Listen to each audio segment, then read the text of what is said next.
રાહુલ ગાંધીના ગુજરાત પ્રવાસનો આજે બીજો દિવસ છે। અમદાવાદમાં કાર્યકરો સાથે રાહુલ ગાંધી સંવાદ કરવાના છે। ગુજરાત કોંગ્રેસને મજબૂત કરવા માટે રાહુલ ગાંધી માર્ગદર્શન આપશે। ભાજપ સામે લડવાનું કાર્યકરોને મંત્ર આપશે। રાહુલ ગાંધી લોકોના પ્રશ્નો ઉઠાવી કોંગ્રેસ સાથે જોડવા આપશે માર્ગદર્શન। સ્થાનિક સ્વરાજ્યની ચૂંટણીના ઉમેદવાર તાલુકા જિલ્લા હોદ્દેદારો બેઠકમાં ઉપસ્થિત રહેશે।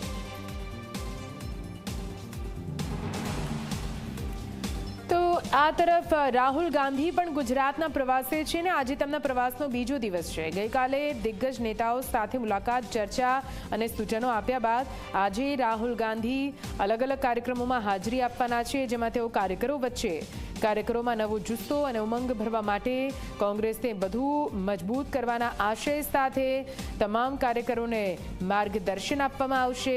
ભાજપ સામે લડવાનો કાર્યકરોને મંત્ર આપવામાં આવશે। રાહુલ ગાંધી લોકોના પ્રશ્નો ઉઠાવી કોંગ્રેસ સાથે લોકોને કઈ રીતે જોડી શકાય તેનો મંત્ર પણ કાર્યકરોને આપશે। રાહુલ ગાંધીનો ગુજરાત પ્રવાસ ખૂબ જ મહત્વનો માનવામાં આવી રહ્યો છે, જ્યારે ગુજરાતમાં પ્રદેશ કોંગ્રેસની સ્થિતિને લઈને વાત કરવામાં આવે તો તેમનું આ મુલાકાત, આ સમય ખૂબ જ મહત્વપૂર્ણ માનવામાં આવી રહ્યો છે। આજે જ્યારે તેમનો બીજો દિવસ છે ત્યારે જોવાનું રહેશે કે આખરે કઈ રીતે તેઓ કાર્યકરોમાં જુસ્સો ભરવા માટે સફળ થાય છે। અને આજ વિશે વધુ માહિતી સાથે સંવાદદાતા ગૌરવ જોડાઈ ગયા છે। લાઈવ સીધા ગૌરવ પાસે જઈશું। ગૌરવ, રાહુલ ગાંધીના પ્રવાસનો આજે બીજો દિવસ છે। રાહુલ ગાંધીના પ્રવાસનો આજે બીજો દિવસ, આજે તેમનો પૂરો કાર્યક્રમ કેવી રીતે રહેશે?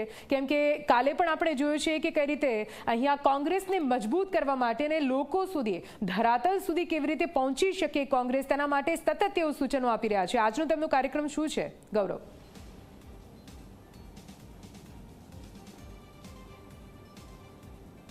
નિધિ, વાત કરીએ તો આજે આંતરરાષ્ટ્રીય મહિલા દિવસ છે અને આજે અને એક્ઝેક્ટ રાશિ એક વર્ષ પહેલાં પણ રાહુલ ગાંધી ગુજરાતમાં હતા અને દાહોદ ખાતે તેમની મહિલાઓ સાથે આંતરરાષ્ટ્રીય મહિલા દિવસની ઉજવણી કરી હતી। આજની વાત કરીએ તો રાહુલ ગાંધીના પ્રવાસનો આજે બીજો દિવસ છે અને આ દ્રશ્યો તમે જોઈ શકો છો કે અમદાવાદના રાજપથ ક્લબની પાછળ આવેલા એક બેન્ક્વેટ હોલ ખાતે કાર્યકર્તા સંમેલન યોજાયું છે।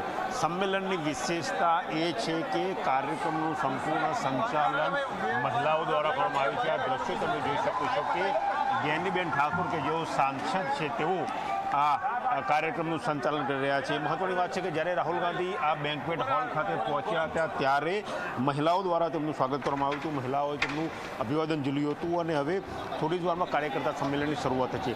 આ એ કાર્યકરો છે જે સિલેક્શન કોંગ્રેસના નેતાઓ દ્વારા કરવામાં આવ્યું છે, કારણ કે ગઈકાલે જે પ્રકારના ફીડબેક કોંગ્રેસના નેતાઓ, જિલ્લા કોંગ્રેસ પ્રમુખ, તાલુકા કોંગ્રેસ પ્રમુખ તરફથી મળ્યા હતા તે સૂચનો લીધા હવે આજે રાહુલ ગાંધી પોતાની વાત રજૂ કરશે અને વર્ષ 2025ની એપ્રિલની 8મી અને 9મી તારીખે અમદાવાદ ખાતે કોંગ્રેસનું રાષ્ટ્રીય મહાઅધિવેશન મળવાનું છે। તેમાં ગુજરાતમાં કયા રોડમેપ પ્રમાણે આગળ વધવું એ રોડમેપ જાહેર કરવામાં આવશે। એટલે ગઈકાલે ખુલીને કોંગ્રેસના કાર્યકરોએ કહ્યું કે આક્રમક લડવું જોઈએ, કોમ્પ્રોમાઇઝ લીડરશિપ ના હોવી જોઈએ, જૂથબંધી ના હોવી જોઈએ।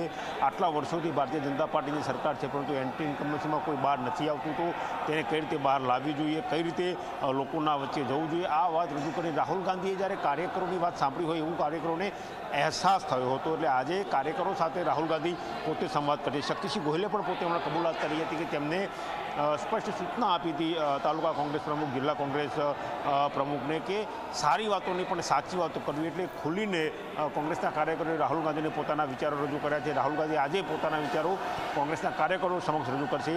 આ સંવાદ કાર્યક્રમ પૂર્ણ થયા બાદ રાહુલ ગાંધી અહીંથી દિલ્હી જવા માટે રવાના થવાના છે। એટલે 2 દિવસની જે ફરસૂચી છે તેના ભાગે એક નવી રણનીતિ તૈયાર થશે। એ નવી રણનીતિના ભાગરૂપે એક રોડમેપ તૈયાર થશે અને રોડમેપ રાષ્ટ્રીય અધિવેશનમાં જાહેર કરવામાં આવશે।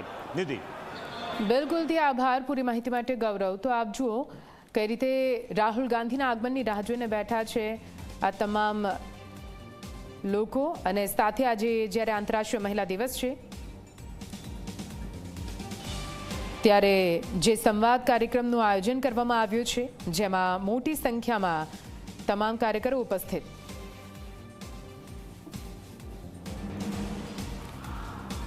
તમારી વિનંતી છે, ખુરશીઓ ઓછી પડી છે, હું સમજી શકું છું।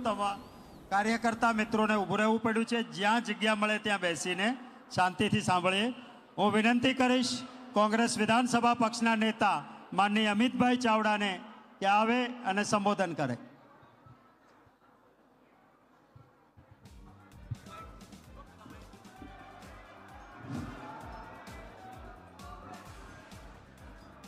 આપણા સૌના નેતા, દેશના સામાન્ય લોકોનો અવાજ,